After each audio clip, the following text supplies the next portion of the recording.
दशकं 98 नमस्कारदशकम्।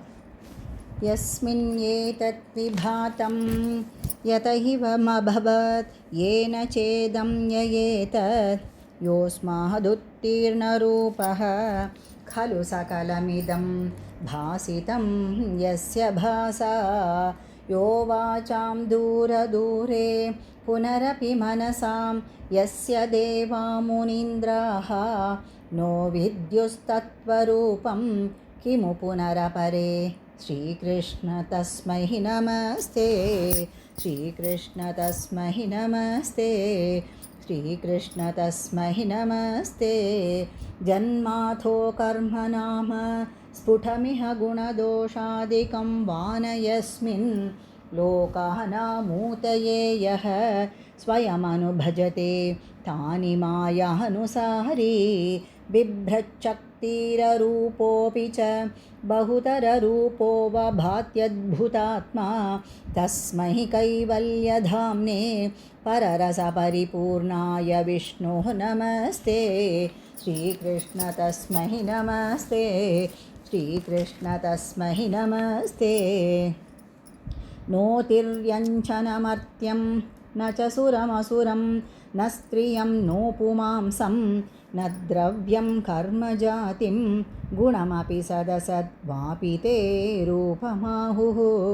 शिष्टं यत्स्यान्निषेधे सति निगमशतैर्लक्षणावृत्तितस्तत् कृच्छ्रेण वेद्यमानं परमसुखमयं भाति तस्मै नमस्ते। श्रीकृष्ण तस्मै नमस्ते, श्रीकृष्ण तस्मै नमस्ते।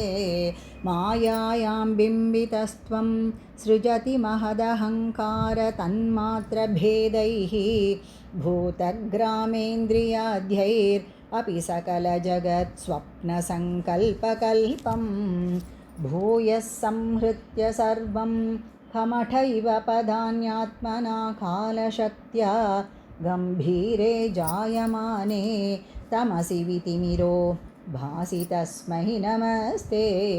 श्रीकृष्ण तस्मै नमस्ते, श्रीकृष्ण तस्मै नमस्ते। शब्दब्रह्मेति कर्मेत्यणुरिति भगवन् काल इत्यालपन्ति त्वामेकं विश्वहेतुं सकलमयतया सर्वथा कल्प्यमानं। वेदान्तैर्यत्तु गीतं पुरुषपरचिदात्माभिधं तत्तु तत्त्वं प्रेक्षामात्रेण मूलप्रकृतिविकृतिकृत् कृष्ण तस्मै नमस्ते। श्रीकृष्ण तस्मै नमस्ते, श्रीकृष्ण तस्मै नमस्ते।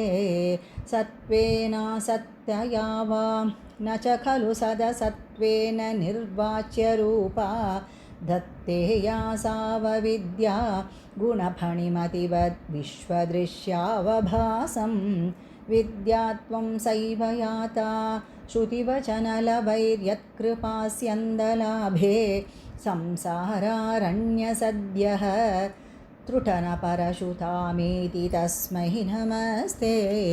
श्रीकृष्ण तस्मै नमस्ते, श्रीकृष्ण तस्मै नमस्ते। भूषासु स्वर्णवद्वा जगति घटशरावादिके मृत्तिकावत् तत्त्वे सञ्चिन्त्यमाने स्फुरति तदधुनाप्यद्वितीयं वपुस्ते। स्वप्नद्रष्टुप्रबोधे तिमिरलयविधौ जीर्णरज्जोश्च यद्वत् विद्यालाभे तथैव स्फुटमपि विकसेत् कृष्ण तस्मै नमस्ते। श्रीकृष्ण तस्मै नमस्ते, श्रीकृष्ण तस्मै नमस्ते। यद्भीत्योदेति सूर्यो दहति च दहनो वाति वायुस्तथान्ये यद्भीतां पद्मजाद्याः पुनरुचितबलिनाहरन्तेऽनुकालं येनैवारोपिताः प्राङ्निजपदमपि ते चावितारश्च पश्चात् तस्मै विश्वं नियन्त्रे वयमपि भवते कृष्णकूर्मः प्रणामं। श्रीकृष्ण तस्मै नमस्ते श्रीकृष्ण तस्मै नमस्ते त्रैलोक्यं भावयन्तं त्रिगुणमयमिदं त्र्यक्षरस्यैकवाच्यं त्रीशानामैक्यरूपं त्रिभिरपि निगमैर्गीयमानस्वरूपं तिस्रोऽवस्थाविदन्तं त्रियुगजगनिजुषं त्रिक्रमाक्रान्तविश्वं त्रैकाल्ये भेदहीनं त्रिभिरहमनिशं योगभेदैर्भजे त्वां सत्यं शुद्धं विबुद्धं जयति तव वपुर्नित्यमुक्तं निरीहं निर्द्वन्द्वं निर्विकारं निखिलगुणगणव्यञ्जनाधारभूतं निर्मूलं निर्मलं तन्निरवधिमहिमोल्लासि निर्लीनमन्तः निस्सङ्गानां मुनीनां निरुपमपरमानन्दसान्द्रप्रकाशं श्रीकृष्ण तस्मै नमस्ते श्रीकृष्ण तस्मै नमस्ते दुर्वारं द्वादशारं त्रिशतपरिमिलत् षष्टिपर्वाभिवीतं सम्भ्राम्यत्क्रूरवेगं क्षणमनुजगदाच्छिद्य सन्धावमानं चक्रं ते कालरूपं व्यथयतु न तु मां त्वत्पदैकावलम्बं विष्णो कारुण्यसिन्धो पवनपुरपते पाहि सर्वमयौघात्